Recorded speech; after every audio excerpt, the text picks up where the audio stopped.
Shalom, Bapak Ibu Saudara yang dikasihi Tuhan, bersyukur kita boleh berjumpa kembali dalam renungan singkat tengah minggu ini.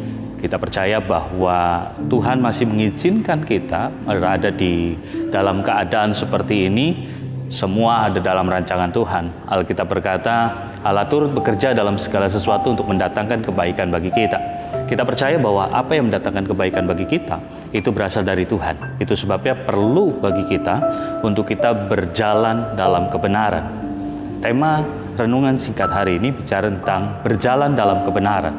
Pertanyaannya adalah, dapatkah kita berjalan dalam kebenaran? Sebab Alkitab berkata di dalam Roma pasal yang ketiga ayat yang ke-10 berkata demikian. Sebab ada tertulis, tidak ada yang benar, seorang pun tidak.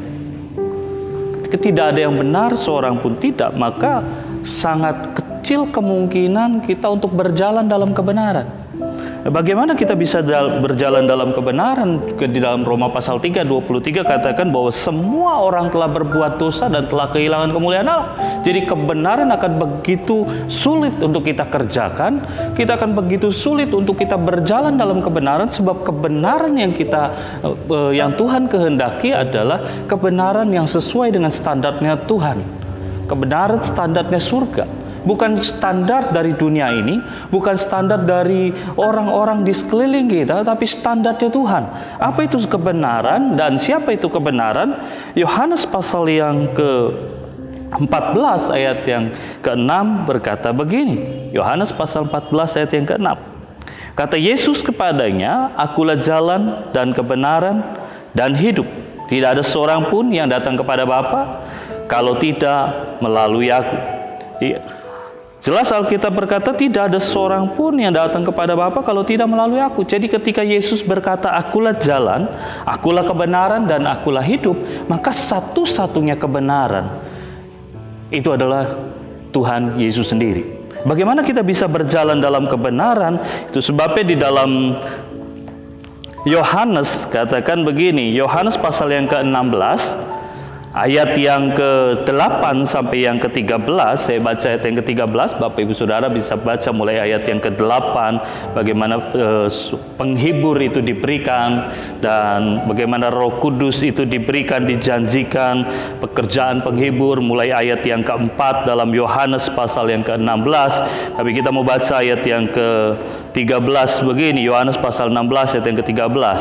Tetapi apabila ia datang, yaitu Roh kebenaran, ia akan memimpin kamu ke dalam seluruh kebenaran. Sekali lagi, apabila ia datang yaitu Roh kebenaran, ia akan memimpin kamu ke dalam seluruh kebenaran. Sebab ia tidak berkata-kata dari dirinya sendiri, tetapi segala sesuatu didengarnya. Itulah yang akan dikatakannya, dan ia akan memberitakan kepadamu hal-hal yang akan datang.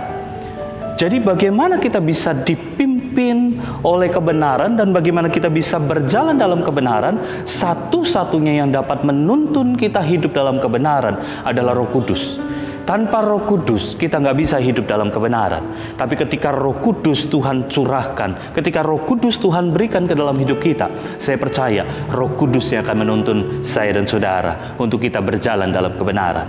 Sebab Alkitab berkata, ia akan memimpin kamu ke dalam seluruh kebenaran. Bagian terakhir dikatakan, itulah yang akan dikatakannya dan akan memberitakan kepadamu hal-hal yang akan datang.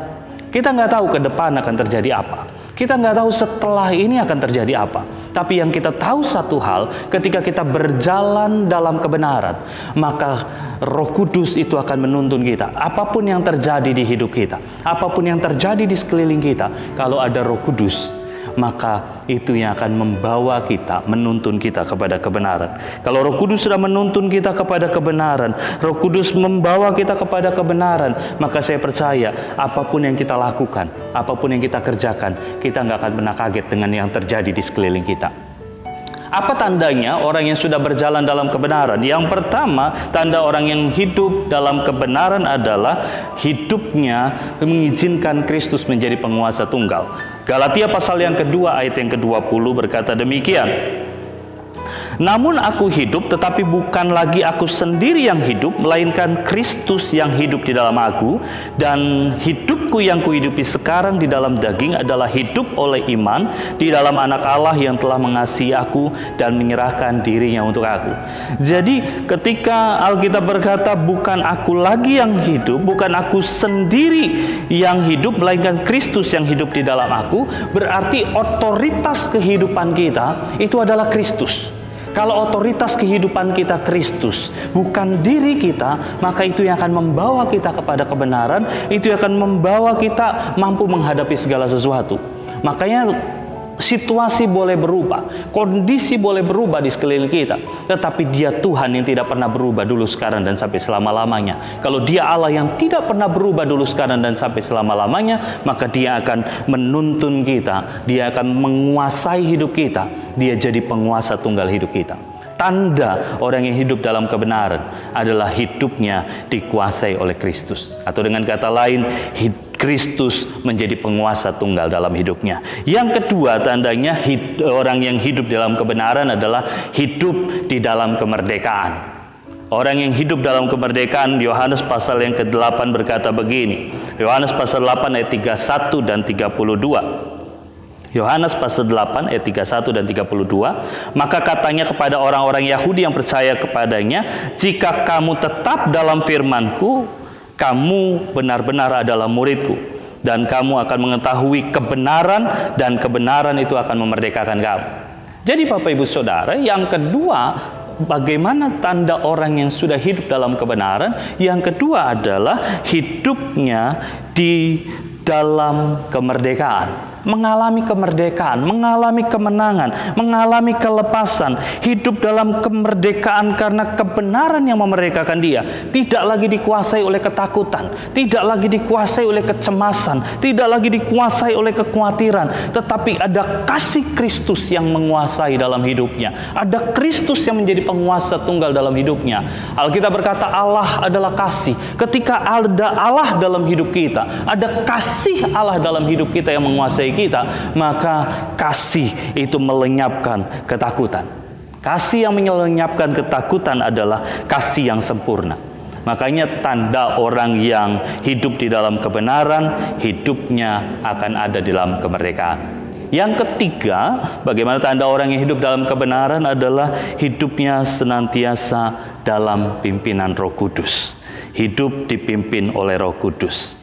Yohanes pasal 15 ayat yang ke-26 di situ dikatakan, jikalau penghibur yang akan kuutus dari Bapa, yaitu Roh kebenaran yang keluar dari Bapa, ia bersaksi tentang aku. Dia bersaksi tentang aku. Lalu ayat yang pasal 16 ayat 13 katakan, tetapi apabila ia datang, yaitu Roh kebenaran, ia akan memimpin kamu ke dalam seluruh kebenaran, sebab ia tidak berkata-kata dari dirinya sendiri, tetapi segala sesuatu didengarnya, itulah yang akan dikatakannya, dan ia akan memberitakan kepadamu hal-hal yang akan datang. Jadi ada pimpinan Roh Kudus setiap saat. Hidupnya dikuasai oleh Roh Kudus, hidupnya dipimpin oleh Roh Kudus, sehingga dia akan mengerti kehendak Tuhan dalam hidupnya. Dia nggak akan lagi mengalami ketakutan. Dia nggak dikuasai ketakutan, sebab dia percaya bahwa segala sesuatu yang terjadi itu ada dalam pengetahuan Tuhan. Sebab orang yang sudah dipimpin oleh Kristus, orang yang dipimpin oleh Roh Kudus, orang yang dikuasai oleh kebenaran, dia percaya betul bahwa segala sesuatu yang terjadi dalam hidupnya, Allah turut bekerja. Itu sebabnya penting bagi kita, sebagai orang-orang yang percaya kepada Kristus, sebagai orang yang mengenal Kristus dan bertumbuh di dalam Kristus, mari kita hidup di dalam kebenaran. Mari kita berjalan dalam kebenaran. Situasi boleh nggak benar, sekeliling kita boleh melakukan banyak hal yang nggak benar, tetapi hidup kita harus tetap di dalam kebenaran. Kenapa? Karena yang memimpin kita itu Roh kebenaran. Roh Kudus yang memimpin kita adalah Roh kebenaran. Mereka yang mengerti hidupnya dipimpin oleh Tuhan akan percaya bahwa Allah mampu melakukan segala sesuatu yang terbaik. Jadi percaya, enggak lagi takut, enggak lagi khawatir dalam kehidupannya. Segala sesuatu yang terjadi enggak lagi mampu menguasai hatinya, sebab dia percaya ada Kristus dalam hidupnya.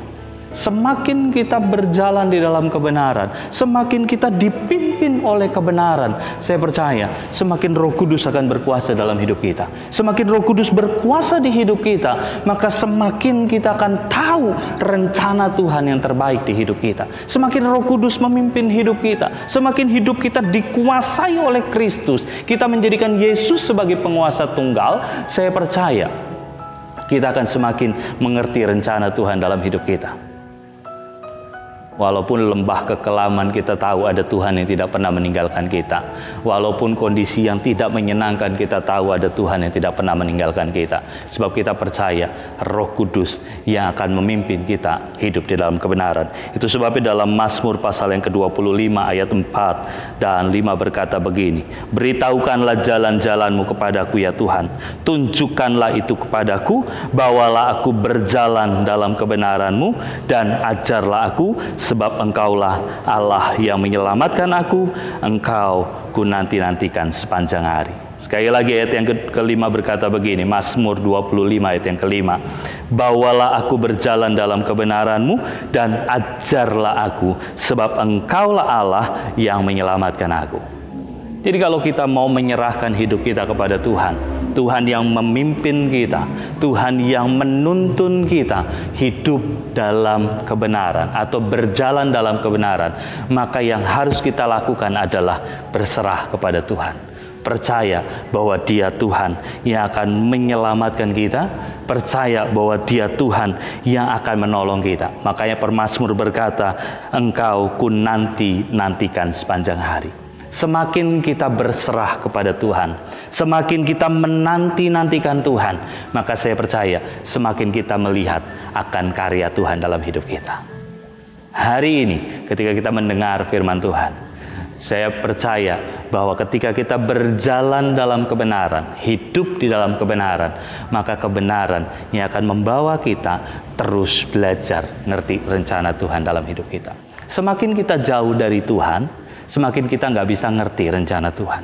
Semakin kita jauh dari Tuhan, kita semakin nggak ngerti apa yang harus kita lakukan.